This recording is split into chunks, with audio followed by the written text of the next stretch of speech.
Class 5 এর পরে যখন 6 এ উঠছো একটা ডিফারেন্ট টাইপের ম্যাথ তোমাদেরকে শেখানো হয়েছে, সেটা কি ছিল? বীজগণিত। সেরকম তোমরা যখন এই ইন্টারমিডিয়েটে উঠছো, ইন্টারমিডিয়েটে একেবারে টোটাল ডিফারেন্ট টাইপের একটা ম্যাথ আসবে, তার নামই হচ্ছে ক্যালকুলাস। তো নাম শুনেই অনেকে ভয় পেয়ে যায়, কথা কি বুঝছো? যে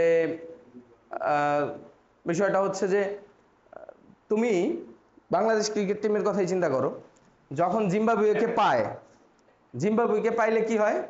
ভাগ হয়ে যায়, সব আসলেই ভাগ হয়ে যায়।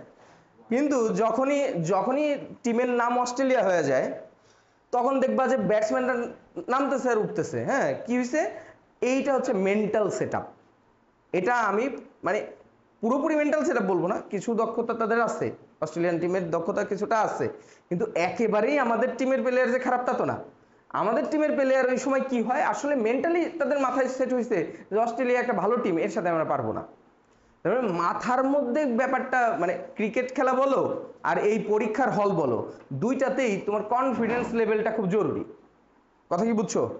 দেখবা যে যেই ম্যাচে প্লেয়ারদের ওই কলার উঁচু থাকে, মানে তুমি বলেই দিতে পারবা যে এই ম্যাচে জিতবে, সেটা যে টিমের সাথেই হোক, মানে যে টিমের সাথেই খেলা হোক, যেদিন দেখবা যে তামিম ইকবাল প্রথম 2-3 বলে 2-3 স্টেপ নাইমা যায়, বাড়ি দিছে একটা 6 মারছে বা 4 মারছে, ওর বাড়ির স্টাইল দিকে বোঝা যাবে যে এই ম্যাচে ওরা জিতবে। তার মানে মূল ব্যাপারটা হচ্ছে কনফিডেন্স, বুঝছো? এখন তুমি যদি ওই অস্ট্রেলিয়ান টিমের প্লেয়ার গুলারে জিম্বাবুয়ের জার্সি পরাইয়া বাংলাদেশ টিমের সাথে নামাই দিতা, তাহলে ওই একই আচরণ করতো বাংলাদেশ টিম। ব্যাপারটা কি বুঝছো? বিষয়টা হচ্ছে আমি এটা কেন বলতেছি, তুমি ক্যালকুলাসের নাম শুনি আগে ভয় পেয়ে গেছো, ওই যে অস্ট্রেলিয়ান টিমের মতো আগের দিন ড্রেসিং রুমেই ঠকে গেছে, কথা কি বুঝছো? যে বিষয়টা হচ্ছে এই জন্যে ভয়টা আগে পাওয়া যাবে না। ক্যালকুলাস তুমি যা শিখছো ওই জিনিসেরই একটু আপগ্রেড ভার্সন, তাছাড়া আর কিছু না। 9-10-এ যা শিখছো তা দিয়েই আমরা ক্যালকুলাস শিখতে পারবো, এইটুকু আগে মাথার মধ্যে সেট করো। তাহলে ভেক্টর ক্যালকুলাস বলার সাথে সাথেই তোমাদের মধ্যে আমি ওই লক্ষণ দেখছি যে বোধহয় অস্ট্রেলিয়ান টিম চলে আসছে। এটা করা যাবে না, বিষয়টা খুব ইজি। এখন ক্যালকুলাস জিনিসটা কি আগে আমরা সেটা নিয়ে একটু আলোচনা করি। ক্যালকুলাস হচ্ছে পরিবর্তনশীল, লিখে ফেলো এটা। ক্যালকুলাস কি? ক্যালকুলাস হচ্ছে পরিবর্তনশীল রাশির পরিবর্তন পরিমাপের গণিতকে ক্যালকুলাস বলে। পরিবর্তনশীল রাশির পরিবর্তন পরিমাপের গণিতকে ক্যালকুলাস বলে। তার মানে ক্যালকুলাসের মূল কাজ হচ্ছে পরিবর্তনশীল রাশির পরিবর্তন পরিমাপ করা। এখন ক্যালকুলাস যেমন তোমার পাটিগণিতে অনেক প্রকারের অঙ্ক করছো না, তুমি বীজগণিতে অনেক প্রকারের অঙ্ক করছো, এরকম ক্যালকুলাসের গাণিতিক সিস্টেম আছে দুইটা। ক্যালকুলাসের মধ্যে গাণিতিক পদ্ধতি কয়টা? পরিবর্তন পরিমাপের গণিতকে ক্যালকুলাস বলে, এই লাইনটা লিখলেই হবে। এখন এই ক্যালকুলাস হচ্ছে দুই প্রকার। ক্যালকুলাস কয় প্রকার? ক্যালকুলাস দুই প্রকার। একটা হচ্ছে অন্তরীকরণ,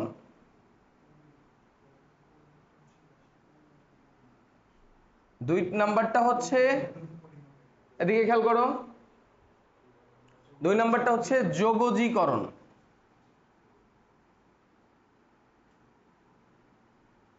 কিন্তু বিষয় হচ্ছে এরও 2-3টা নাম আছে, এরও 2-3টা নাম আছে। যেমন যোগজীকরণকে অনেক জায়গায় যোগজ বলবে, অন্তরীকরণকে জাস্ট অন্তরক বলবে। তারপরে যোগজীকরণের আরো একটা নাম আছে সমাকলন। কি? সমাকলন। সমাকলন মানেও কি? ইন্টিগ্রেশন, কথা কি বুঝছো? ইংলিশে এটাকে বলে ডিফারেন্সিয়েশন আর এটাকে ইন্টিগ্রেশন, বুঝতে পারছো? তাহলে অন্তরীকরণ কাকে বলে এটা লিখে ফেলো। অন্তরীকরণ হচ্ছে পরিবর্তনের হার নির্ণয়ের পদ্ধতি। অন্তরীকরণ কি করে? অন্তরীকরণ হচ্ছে পরিবর্তনশীল রাশির পরিবর্তনের হার নির্ণয় করে। অন্তরীকরণ পরিবর্তনশীল রাশির পরিবর্তনের হার নির্ণয় করে। আর যোগজীকরণ হচ্ছে, লিখছো? যোগজীকরণ হচ্ছে বক্র বা পরিবর্তনশীল কোন একটা রেখা, বক্রতলের ক্ষেত্রফল নির্ণয় করে। আপাতত এইটুকু লিখে রাখো, যোগজীকরণের কাজ হচ্ছে বক্রতলের ক্ষেত্রফল নির্ণয় করে। এটা হচ্ছে একেবারে বেসিক আইডিয়া। এখন এই যোগজীকরণ শুধু যে ক্ষেত্রফল নির্ণয় করে না, আয়তন নির্ণয় করে। যোগজীকরণ অনেক কিছুকে সমষ্টি করে, অনেক কাজে লাগে, কিন্তু মূল কাজ হচ্ছে ক্ষেত্রফল নির্ণয় করা। বুঝতে পারছো? তাহলে আমরা ক্যালকুলাসের এই ডিফারেন্সিয়েশন বা অন্তরীকরণের নোটেশন হচ্ছে ডিডিএক্স। আমরা গত ক্লাসে এই ডিডিএক্স এর কতগুলো ফর্মুলা তোমাদের লিখে দিছিলাম, মনে আছে? Ddx of constant equal to 0, ddx of এটা, ডিডিএক্স অফ এটা, এইভাবে কতগুলো সূত্র লিখে দিছিলাম না? এখন অন্তরীকরণের কাজ কি বললাম? পরিবর্তনশীল রাশির পরিবর্তনের হার নির্ণয় করা। এদিকে খেয়াল করো, এবার একটু লিখে নাও এই ডিডিএক্স। ডিডিএক্স একটি অপারেটর, লেখো ডিডিএক্স একটি অপারেটর। এখন প্রশ্ন আসবে না, এরপরের প্রশ্ন কি? অপারেটর জিনিসটা কি, তাই না? এখন অপারেটর কি? তাহলে অপারেটর হচ্ছে সেই সকল গাণিতিক চিহ্ন যেগুলোর নিজস্ব মান নেই। লেখো, অপারেটর হচ্ছে সে সকল গাণিতিক চিহ্ন যাদের নিজস্ব মান নেই কিন্তু অন্যের মানকে পরিবর্তন করতে পারে। কি বলছি? নিজের কোনো মান নাই। উদাহরণস্বরূপ এদিকে খেয়াল করো, তোমাদের সামনে ক্যালকুলেটর আছে, এদিকে দেখো, তুমি স্কোয়ার আছে না, স্কোয়ার নামে একটা বাটন আছে না, তো স্কোয়ার দাও, শুধু স্কোয়ার দিয়ে ইকুয়াল টু দাও, ক্যালকুলেটর দেখবা বলবে সিনট্যাক্স এরর আর ম্যাথ এরর, কিছু একটা বলবে, সিনট্যাক্স এরর বলবে, বলছে না? তার মানে ক্যালকুলেটর বলতেছে যে এর কোনো কি নাই, মান নাই। বাট তুমি এটাকে যদি 4 এর উপরে দাও তাহলে 16 দিচ্ছে, তাহলে এর নিজের মান নাই কিন্তু এ অন্যের মানকে কি করতে পারে? পরিবর্তন করতে পারে। বুঝতে পারছি? যার নিজের যেই গাণিতিক চিহ্নের নিজের মান নেই কিন্তু অন্যের মানকে পরিবর্তন করতে পারে তাকে অপারেটর বলে।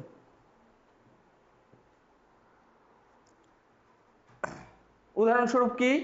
স্কোয়ার, কিউব, রুট কি একটা গাণিতিক চিহ্ন, এর কোনো নিজের কি নাই, মান নাই, কিন্তু সে কি করতে পারে? অন্যের মান পরিবর্তন করে দিতে পারে। তাহলে সে কি একটা অপারেটর। সহজ না? বুঝতেছো? তাহলে এইবার আমরা বলতে পারতেছি তাহলে আমাদের ডিডিএক্স কি? Differential operator. ডিডিএক্সটা কি? Differential operator. তাহলে এখন প্রশ্ন হচ্ছে, দেখো স্কোয়ার কি কাজ করে তুমি কিন্তু জানো। স্কোয়ার কি করতেছে? যেই সংখ্যার উপরে তুমি স্কোয়ার দিচ্ছ ওই সংখ্যা দিয়ে ওই সংখ্যাকে একবার গুণ করে দিচ্ছে। কিউব দিলে কি হচ্ছে? ওই সংখ্যাই ওই সংখ্যার সাথে দুইবার গুণ করতেছে। বুঝতেছো? তার মানে 4 এর উপরে কিউব দিলে 4 এর সাথে 4 কে কয়বার? আরো দুইবার গুণ করতেছো না? তাহলে তুমি প্রসিডিউরটা জানো। কথা কি বুঝতেছো? ভেতরে কি হচ্ছে এটা তুমি জেনে শুনে করতেছো। রুটের মধ্যে যদি আমি 4 বসাই দেই তুমি বলবা এটা +-2, কারণ এই +2 কে +2 দিয়ে গুণ করলে আবার 4 আসে। তাহলে কি করছো তুমি সেই বিষয়ে নলেজ রাখো। ব্যাপারটা বুঝছো? কিন্তু আমাদের সমস্যাটা হচ্ছে এই ডিফারেন্সিয়েশনে যে তোমরা যে ভয়টা পাও, এর কারণ হচ্ছে এটা করেটা কি এইটা না বুঝে যা সূত্র মুখস্থ করে আমরা অঙ্কটা করে দিই। কথা কি বুঝছো? তোমাদের যেসব সিনিয়ররা বলবে যে ডিফারেন্সিয়েশনের অঙ্ক বা ক্যালকুলাসের অঙ্ক অত্যাধিক কঠিন, বুঝবা যে ও এটা বুঝেই নাই, খালি সূত্র মুখস্থ করছে আর সূত্রের মধ্যে ডিজিট বসায় মান বের করে দিছে। ইভেন আমার ক্ষেত্রেও আমি যখন স্টুডেন্ট ছিলাম তোমাদের মতো, তখন আমি এই ক্যালকুলাস বোঝার জন্য দৌড়াদৌড়ি অনেক করছি। কারণ একটা অদ্ভুত অঙ্ক, মানে আমি এই যে বললাম যে স্কোয়ারের মানে ওই অদ্ভুত লাগার কারণটা হচ্ছে যে আমাকে শেখাচ্ছে সে আমাকে ওইভাবে শেখাচ্ছে না, আমাকে সূত্রগুলো মুখস্থ করে বলতেছে অঙ্ক করো। ব্যাপারটা বুঝতেছো? তো প্রবলেমটা হচ্ছে এই যে দেখো আমি স্কোয়ারের জিনিসটাকে ফিল করতে পারি, স্কোয়ারও একটা অপারেটর এটাও একটা অপারেটর, বাট প্রবলেমটা হচ্ছে এই অপারেটর কি কাজ করে আমি জানি, কিন্তু এই অপারেটরও কি কাজ করতেছে আমি জানি, কিন্তু এই অপারেটরের কাজটা আমি জানি না। তো এখন প্রবলেম হচ্ছে আমাকে প্রথম সূত্র হিসাবে লিখে দেখাইছে ddx of constant equal to 0।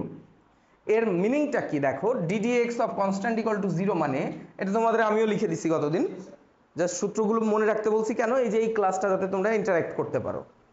Ddx of আমি যদি 2 লিখি তাহলে কি হবে? 0। ddx অফ 100 লিখি তাও এটা 0। যেই সংখ্যাই 100 2 এগুলো কি কনস্ট্যান্ট সংখ্যা না, এদের সাথে কোনো চলক আছে x আছে? 100x হলে কিন্তু সেটা চলক আছে, তার মানে ওটা কনস্ট্যান্ট না। কিন্তু শুধু 100 শুধু 2 এই সংখ্যাগুলো কি কনস্ট্যান্ট, আর এরকে ডিফারেন্সিয়েশন করলে কি হবে 0 হবে।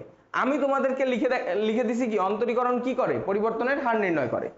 কিন্তু বেশিরভাগ ক্ষেত্রেই মানে আমার সময় বা আমি যেই সব স্টুডেন্টদের পড়াই তাদেরকে যখন জিজ্ঞেস করি, ওদের বিভিন্ন জায়গা থেকে তো ওরা শেখে, ওরা কোনো না কোনো জায়গা থেকে শিখে আসে, তো ডিফারেন্সিয়েশন করে এটা কি বলে, এটা হচ্ছে ছোট ছোট পিস করে। এবং আমাকেও প্রথমে এটা শেখানো হয়েছে যে ডিফারেন্সিয়েশন করে এটা কি ছোট ছোট খণ্ড করে, কোনো কিছুকে ছোট ছোট পিস করে। তো প্রবলেমটা কোথায় পড়ছি দেখো, ডিডিএক্স যদি আসলেই ছোট ছোট পিস করে, তা আমার প্রশ্ন হচ্ছে আমার কাছে দুইটা আপেল আছে, ধরো দুইটা আপেলকে আমি ছোট ছোট পিস করছি, 0 হয়ে যাবে? কিছু তো থাকবে, ধরে নিলাম ছোট জিনিস দুইটা 0 হয়ে গেছে।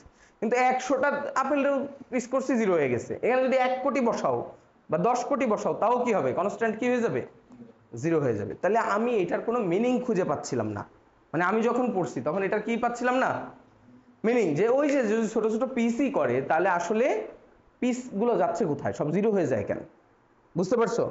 কিন্তু প্রবলেম হচ্ছে যে তুমি এই জায়গায় এই ছোট ছোট পিস করে এই আইডিয়া দিয়ে তুমি এই ডিফারেন্সিয়েশনের কাজ বুঝতে পারবে না। তোমরাও যেখানে যেখানে পড়বা দেখবা কোনো না কোনো জায়গায় তোমাদের কানেও আসবে এটা কি করে, ছোট ছোট পিস করে। হ্যাঁ, এটা কারণ যে তোমাকে শেখাবে সেও অন্য কোনো এক জায়গা থেকে শিখছে যে এটা ছোট ছোট পিস করে, মানে ওই যে মুখস্থের ধারা, এটা ধারা চলে আসতেছে। তো আমি যখন হয়েছে কি আমি এটা করতাম যে এটা বুঝতে হবে যে কি হচ্ছে, কারণ এইগুলো বুঝি, এটা না বুঝলে কেমনে হয়, যে আবিষ্কার করছে সে তো বুঝে এটাকে, এটার মিনিং বুঝে, তাহলে আমার ওইটা বুঝতে হবে। তো আমি বিভিন্ন জায়গায় দৌড়াদৌড়ি করছি। মজার ঘটনা, একদিন গেলাম এক সিনিয়র ভাইয়ের কাছে, হ্যাঁ ভালো একটা ইউনিভার্সিটিতে, সে অ্যাপ্লাইড ম্যাথমেটিক্সে পড়ে। তো আমার মাথায় ঢুকছে অ্যাপ্লাইড ম্যাথমেটিক্স তার মানে ম্যাথের অ্যাপ্লাই সে বুঝে। তো তার কাছে গেছি, ভাই আমাকে একটু ডিফারেন্সিয়েশনের এই অঙ্কগুলো একটু বুঝাই দেন। সে আমাকে খাতা বই উল্টায় টুলটায় অনেক 2-3টা অঙ্ক করে দিয়ে, আমি ভাই এটা কাজটা হয় কি, এত কিছুর কি দরকার, তোমার কি বিজ্ঞানী হইতে হবে নাকি, তুমি এই ছোট ছোট অঙ্ক মুখস্থ করে ফেলবা। সলিউশন দিয়ে দিচ্ছে আমাকে, মানে অঙ্কের সাইজ ছোট ছোট, মানে কম্পারেটিভলি একটা অন্য অঙ্ক করতে, একটা বলবিদ্যার অঙ্ক করতে তোমার 1 পৃষ্ঠা লিখতে হইতে পারে, এইখানে অত লেখালেখি নাই, সূত্র বসাও, সূত্রের মান ইমপ্লিমেন্ট করলে অ্যান্সার আসা যায়, 2-3 লাইনে অঙ্ক হয়ে যায়। তাহলে এই ছোট ছোট অঙ্ক মুখস্থ করে ফেলবা, বুঝতে পারছো? তো বেশিরভাগ ক্ষেত্রেই এই যে এই সিলসিলা আমাদের মধ্যে চলতেছে যে ছোট ছোট অঙ্ক মুখস্থ করে ফেলো, নাম্বার পাইলেই তো হয়েছে, গোল্ডেন এ প্লাসই শেষ কথা নাকি। তো বিষয়টা হচ্ছে এই জিনিসটা ম্যাথমেটিক্স কিন্তু একটা ল্যাঙ্গুয়েজ। ম্যাথমেটিক্স কি ল্যাঙ্গুয়েজ, কিসের ল্যাঙ্গুয়েজ? প্রকৃতির ল্যাঙ্গুয়েজ। ম্যাথমেটিক্স হচ্ছে সায়েন্সের ল্যাঙ্গুয়েজ, বিশেষ করে ফিজিক্সের ল্যাঙ্গুয়েজ বলা হয় কাকে? ম্যাথমেটিক্সকে, বুঝতে পারছো? কম্পিউটারের ল্যাঙ্গুয়েজ কি? ম্যাথমেটিক্স। কম্পিউটারে যেই কোডটা তুমি লিখতেছো ওই কোডের মাধ্যমেই তো সে কথা বলতেছে। তো কম্পিউটারকে তুমি কি বাংলা ভাষা বুঝাইতে পারবা? ইংলিশ ভাষা কম্পিউটার বুঝে? কম্পিউটার আলটিমেটলি কি বুঝে? 010101 এগুলোই তো বুঝে। তাহলে ওটা কি বুঝে? ম্যাথমেটিক্স। তাহলে ম্যাথমেটিক্স একটা কি ভাষা, প্রকৃতির সাথে কথা বলার ভাষা, কম্পিউটারের সাথে কথা বলার ভাষা। ইভেন আমরাও এখন ম্যাথের মাধ্যমে কথা বলি। পিথাগোরাস বলছিল যে সব ভাষাবাদ ভাষা হবে একটা, এটা হচ্ছে ম্যাথ। কথা কি বুঝছো? পিথাগোরাস এটা বলছিল। পিথাগোরাস অল্প দিনে মারা গেছে, মানে আরো 200-100 বছর, পিথাগোরাসের হায়াত যদি আরো 200-100 বছর হয়ে যেত তাহলে তোমরা ইংলিশকে ইন্টারন্যাশনাল ল্যাঙ্গুয়েজ পাইতা না। ল্যাঙ্গুয়েজ হইতো কি? ম্যাথ হইতো ইন্টারন্যাশনাল ল্যাঙ্গুয়েজ। এখন পিথাগোরাস যেটা বলছিল এইটা বাস্তব হয়ে গেছে। তুমি সাবকনসিয়াসলি ম্যাথমেটিক্সের মাধ্যমে কথা বলো, কিভাবে জানো? তুমি এখন বেশিরভাগ কথাই বলো ফেসবুক মেসেঞ্জারে। এটা কিভাবে বলো? তুমি বাংলায় লেখো, ইংলিশে লেখো, ওটা তোমার বন্ধু পর্যন্ত পৌঁছায় কিসে? কম্পিউটার বাই কম্পিউটার যে বুঝতেছে, এটা কিসে বুঝতেছে? ম্যাথমেটিক্সে। সো পিথাগোরাস যা বলছিল এটা সত্য কথা, যে ম্যাথমেটিক্সই হবে একমাত্র ইন্টারন্যাশনাল ল্যাঙ্গুয়েজ। কথা কি বুঝছো? গুগল ট্রান্সলেটের মাধ্যমে এখন আমরা রাশিয়ান ভাষা বসাই দিই, জাপানিজ ভাষা বসাই দিই, ওটা বুঝে ফেলতেছি। তাহলে এটা কি দিয়ে বুঝতেছো? ম্যাথমেটিক্স দিয়ে। তাহলে ম্যাথমেটিক্স যদি তুমি বুঝে ফেলতা, কম্পিউটারকে দিয়ে যদি না বুঝাইনো লাগতো, তাহলে তুমি সারা বিশ্বের ভাষাই বুঝতা। ব্যাপারটা কি বুঝছো? কারণ জাপানি লোকটাও যদি ম্যাথের ভাষায় কথা বলতো, তুমিও যদি ম্যাথের ভাষায় কথা বলতা, তাহলে সবার ভাষা সেম হয়ে যেত। ব্যাপারটা কি বুঝছো? সো আমরা সাবকনসিয়াসলি বলো আর যেভাবেই বলো ম্যাথের ভাষায় কিন্তু এখন কথা বলি। কারণ কম্পিউটারে যা বলো তোমরা, মেসেঞ্জারে যা বলো, মোবাইল ফোনের কথা বলতেছো, ওইটাও কিভাবে যাচ্ছে এক মোবাইল থেকে আরেক মোবাইলে? 0101 আকারে যাচ্ছে। বুঝতে পারছো? সো ম্যাথই এখন ইন্টারন্যাশনাল ল্যাঙ্গুয়েজ। তো আমরা এখন দেখব যে এই ক্যালকুলাসের সাথে কিভাবে কথা বলা যায়, এবং এইটা যদি বলতে পারো তখন তোমার এই ক্যালকুলাস আর কঠিন লাগবে না। বুঝতে পারছো? তো আমি এই অন্তরীকরণকে কি বলছিলাম বলো? পরিবর্তনশীল রাশির পরিবর্তনের লিখছো তোমরা, দেখো পরিবর্তনশীল রাশির পরিবর্তনের হার নির্ণয় করে। দেখো এখন তুমি এটাকে মুখস্থ না করে, ddx of constant equal to 0 এটা মুখস্থ না করে আমি এটার সাথে একটু এটাকে বাংলায় ট্রান্সলেট করো। কি বলতেছি? x হচ্ছে চলক, তাহলে চলকের সাপেক্ষে এটাকে যদি বাংলায় ট্রান্সলেট করো, যেহেতু ম্যাথমেটিক্স একটা ভাষা, ইংলিশ টু বাংলায় ট্রান্সলেট করা যায় না, তাহলে ম্যাথ টু বাংলা কি করা যাবে? আমরা ম্যাথ টু বাংলা ট্রান্সলেট করবো। এবার এটা ট্রান্সলেট করলে কি বলতেছে? চলকের সাপেক্ষে ধ্রুব রাশির পরিবর্তনের হার কত? আরো ভালো বাংলায় বললে চলকের সাপেক্ষে ধ্রুব রাশি কাকে বলে? যার কোনো পরিবর্তন। তাহলে এটা যদি একেবারে খাঁটি বাংলায় ট্রান্সলেশন করা হয়, চলকের সাপেক্ষে বা পরিবর্তনশীল রাশির সাপেক্ষে যার পরিবর্তন হয় না তার পরিবর্তনের হার কত? যার পরিবর্তন হয় না তার পরিবর্তনের হার কত? কনস্ট্যান্ট। আমি প্রশ্ন করছি কনস্ট্যান্টের পরিবর্তনের হার কত? তো কনস্ট্যান্ট তো কনস্ট্যান্টই, ওর তো পরিবর্তন হয় না, তাহলে পরিবর্তনের মান কত? 0। দেখি মিনিং আছে না এটার? বুঝতে পারছো? তাহলে প্রশ্ন করছো কি কনস্ট্যান্টের পরিবর্তনের হার কত, তো উত্তর দিছে কত? 0। তাহলে এটা কি বাংলা মিনিং আছে? এটার ফিল করা যায় এখন? তো এইটাই হচ্ছে আমাদের ফিল করা দরকার, যে ম্যাথও একটা ভাষা, ওটাও আমার সাথে কি বলতেছে? কথা বলতেছে। ওই ভাষায়ও কথা বলা যায়। কথা কি বুঝছো? তো এই হচ্ছে তাহলে অন্তরীকরণের কাজ হচ্ছে পরিবর্তনের হার নির্ণয় করা, এবং আমাদের যে সূত্রগুলো আমরা লিখে দিছিলাম ওই সূত্রগুলো দিয়ে আমরা পরিবর্তনের হার নির্ণয় করে থাকি।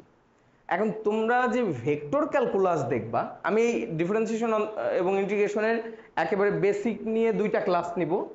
হ্যাঁ, সেটা হচ্ছে ডিফারেন্সিয়েশন এবং ইন্টিগ্রেশনের নেক্সট ক্লাসে ম্যাথের মধ্যে করাবো এটা, কারণ ডিফারেন্সিয়েশনের এই বেসিকটা একটা ক্লাস লাগবে, সম্পূর্ণ একটা ক্লাস একেবারে খুঁটিনাটি দিয়ে। আমি কি বলছি 9 10-এ যা শিখছি ওই দিয়েই করবো সব, বলছি না? এবং যোগজীকরণের উপরে একটা ক্লাস আলাদা করাবো। এই 2টা ক্লাস করলে তোমাদের কাছে এটা পাটিগণিতের থেকে সহজ মনে হবে। কথা কি বুঝছো? সেটাতে যাব আমরা। এখন যেহেতু ভেক্টর ক্যালকুলাসে আছি, ভেক্টর ক্যালকুলাসে 3টা টার্ম আছে, সেই 3টা টার্ম দিয়ে আজকে শেষ করব। 1 নাম্বার হচ্ছে কার্ল, না প্রথমটা হচ্ছে ডাইভারজেন্স,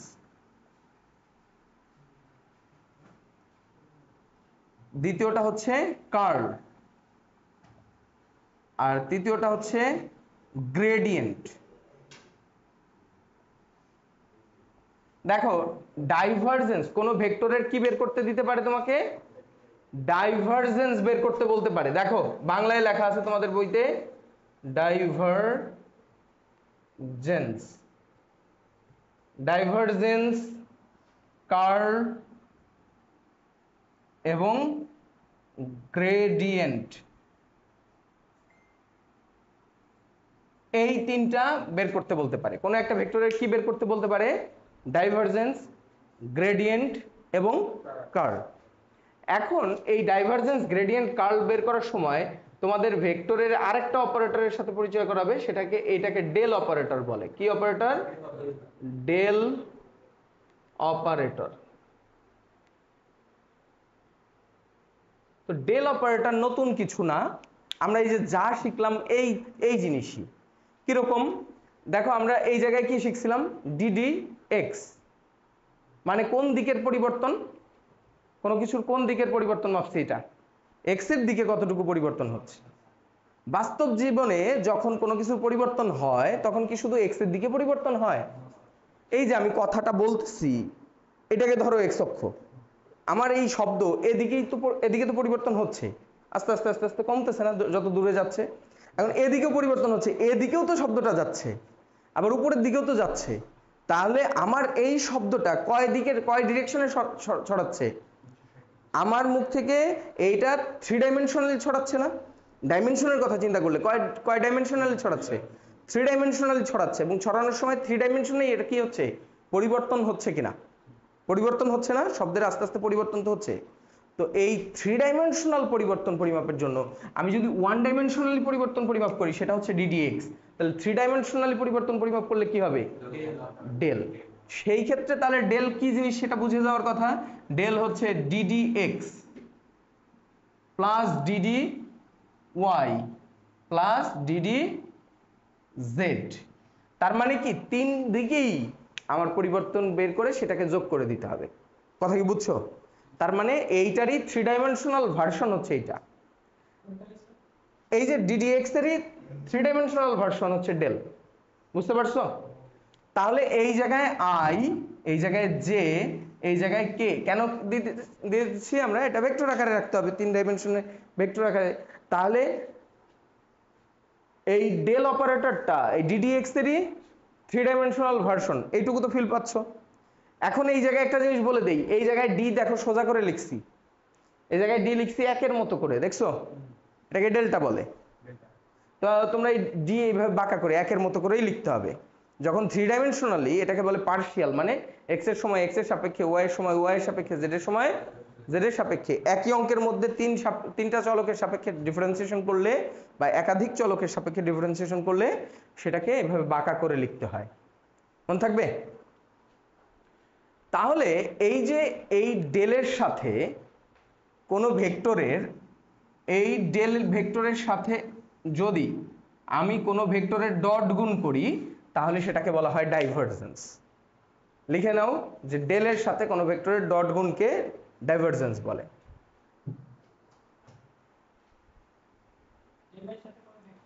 ডট গুণ করলে তাকে ডাইভারজেন্স বলে। এগুলো কিন্তু প্রশ্ন আসবে, কথা কি বুঝছো?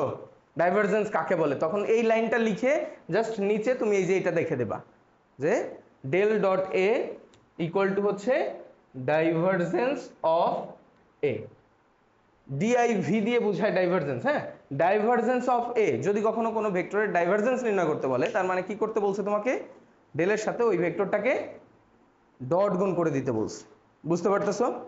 এখন ডাইভারজেন্সের, আমি কোনো কিছু ডাইভারজেন্স নির্ণয় করলাম, সেটা আমাকে কি দিচ্ছে সেটা জানা লাগবে না? এদিকে খেয়াল করো, লিখে নাও, এইগুলো প্রশ্নে আসবে কিন্তু, এগুলো পরীক্ষার প্রশ্ন আসা জিনিস এগুলা। তাহলে ডাইভারজেন্স নির্ণয় করলে আমরা কোনো রাশির কোনো নির্দিষ্ট দিকের নির্গতর হার পাই। কি পাই? ডাইভারজেন্স করলে নির্গতর হার পাওয়া যায়। কোনো একটা জায়গা থেকে কতটুকু নির্গত হচ্ছে, বাইরের দিকে কতটুকু নির্গত হচ্ছে সেটা পাওয়া যায়। বুঝতে পারছো? বের হচ্ছে, কতটুকু বের হচ্ছে। তার মানে কোথায় কোথায় এটা অ্যাপ্লাই করা যেতে পারে? দেখো, একটা চার্জ থাকলে চার্জ থেকে বলরেখা নির্গত হয়, আমরা জানি না? চতুর্দিকে কি হয়? বলরেখা নির্গত হয়। তাহলে আমি কোনো একটা চার্জ থেকে কতটুকু বলরেখা বের হচ্ছে এটা বের করার জন্য আমি কি করব? Del dot E.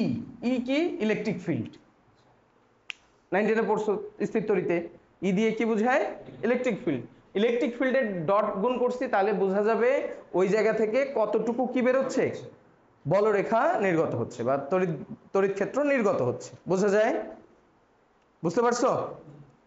তো এই হচ্ছে ডাইভারজেন্সের মিনিং। এরপরে হচ্ছে কার্ল।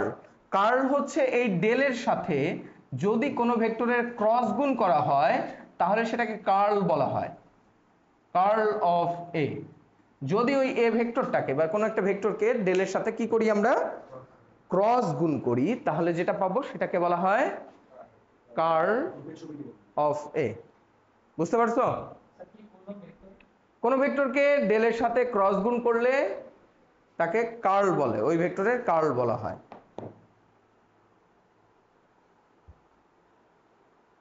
বুঝতে পারছো?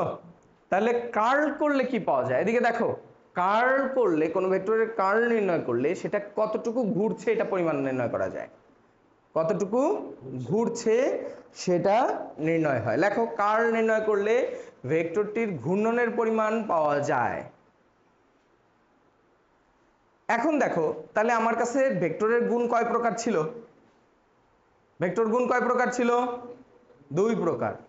ভেক্টরের গুণ দুই প্রকার ছিল, একটা ডট একটা ক্রস। তো দুইটা তো হয়ে গেছে, তাহলে গ্রেডিয়েন্টটা কি? গ্রেডিয়েন্ট হচ্ছে এই ডেলের সাথে যদি কোনো স্কেলার রাশি গুণ করো, মানে এখানে